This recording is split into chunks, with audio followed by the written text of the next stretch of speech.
بسم الله الرحمن الرحيم. وعن أبي هريرة رضي الله عنه قال قال رسول الله صلى الله عليه وسلم إن الله تعالى قال من عاد لي وليا فقد آذنته بالحرب وما تقرب إلي عبدي بشيء أحب إلي مما افترضت عليه وما يزال عبدي يتقرب إلي بالنوافل حتى أحبه فإذا أحببته كنت سمعه الله الذي يسمع به وبصره الذي يبصر به ويده التي يبطش بها ورجله التي يمشي بها وإن سألني أعطيته ولئن استعاذني لأعيذنه.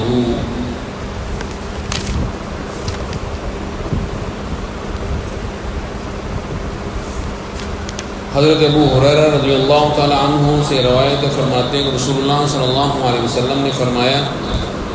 بے شک اللہ نے فرمایا ہے، حدیث قدسی، من عاد لی ولیا، جس نے میرے ولی سے دشمنی کی، فقد آذنتہ بالحرب، پکی بات ہے اس کے ساتھ میرا اعلان جنگ ہے، وما تقرب الی عبدی بشیء احب الی مما افترضت علیہ، اور میرا بندہ جن چیزوں کے ذریعے سے قرب حاصل کرتا ہے جو مجھے محبوب ہیں، وہ چیزیں ہیں جو میں نے اس پر فرض کی ہیں، فرائض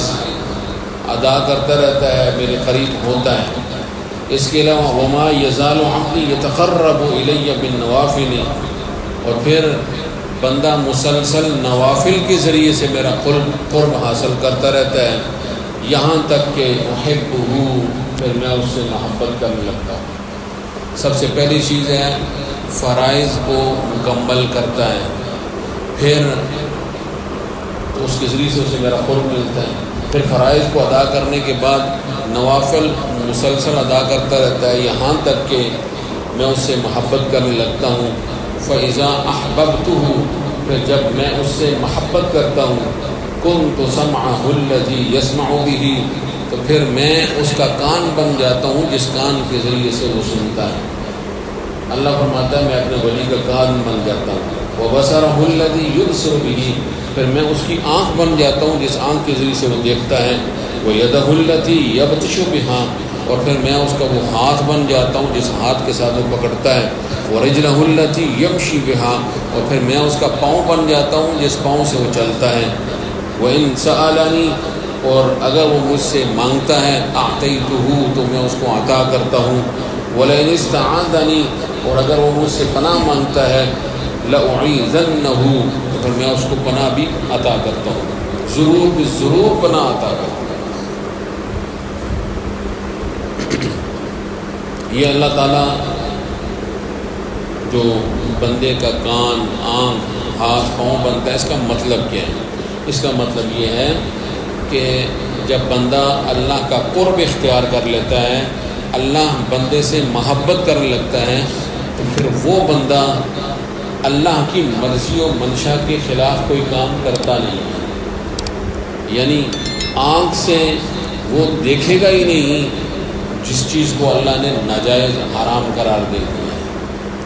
کان سے اس چیز کو سنے گا ہی نہیں جس کا سننا اللہ نے حرام قرار دے دیا ہے، ہاتھ سے اس چیز کو پکڑے گا ہی نہیں جس چیز کو پکڑنا اللہ نے حرام قرار دے دیا ہے مثلا، اور اس طرف چل کے نہیں جائے گا جس طرف چل کے جانا اللہ نے حرام قرار دے دیا ہے، یعنی اللہ کی مرضی و منشا کے خلاف وہ کام نہیں کرے گا۔ اگلی بات، انسان ہے نا، کبھی اس کے اوپر شیطان کا غلبہ آ جائے گا نا، شیطان غالب ہونے کی کوشش کرے گا نا، تو پھر اللہ رب العزت اسے چونکا دیتا ہے، اس کی توجہ دلا دیتا ہے کہ تم سے کام غلط ہونے لگا ہے، وہ بندہ ایک دم جو ہے نا وہ اس طرف متوجہ ہو جاتا ہے، لیکن اللہ رب العزت کی پروٹیکشن میں وہ آ جاتا ہے، پھر وہ خلاف شرع بات کو سنے گا بھی نہیں، خلاف شرع کو دیکھے گا نہیں، خلاف شرع چیز کو پکڑے گا نہیں، اور خلاف شرع کام کی طرف چل کر جائے گا بھی نہیں۔ اللہ کی ایسی حفاظت کے اندر وہ بندہ آ جاتا ہے، فرائض کو مکمل کرتا ہے، پھر وہ کام جو نوافل ہیں اس کے ذمے نفل ہے لیکن حکم ہے اللہ کا، ہے نفل، اللہ کا حکم ہے ان کو کرنا چاہیے. جیسے دیکھیں نا جی، زکوٰۃ فرض ہے، اس کے بعد صدقہ کرنا یہ نفل ہے، لیکن اللہ اور اس کے رسول کا حکم ہے نا صدقہ دیا کرو. اسی طرح جو چیزیں فرائض نہیں ہیں اللہ کا حکم ہے، اگرچہ وہ نفل کے درجے میں ہے، تو بندہ اللہ کا حکم ہی پورا کر رہا ہوتا ہے. تو لہٰذا فرائض کے بعد نوافل کو ادا کرتے کرتے کرتے یہاں اس درجے میں پہنچ جاتا ہے. اللہ فرماتا ہے پھر میں اس سے محبت شروع کر دیتا ہوں. جب میں محبت کرتا ہوں تو وہ میری حفاظت میں آ جاتا ہے. اللہ تعالیٰ ہمیں سمجھ کر عمل کرنا.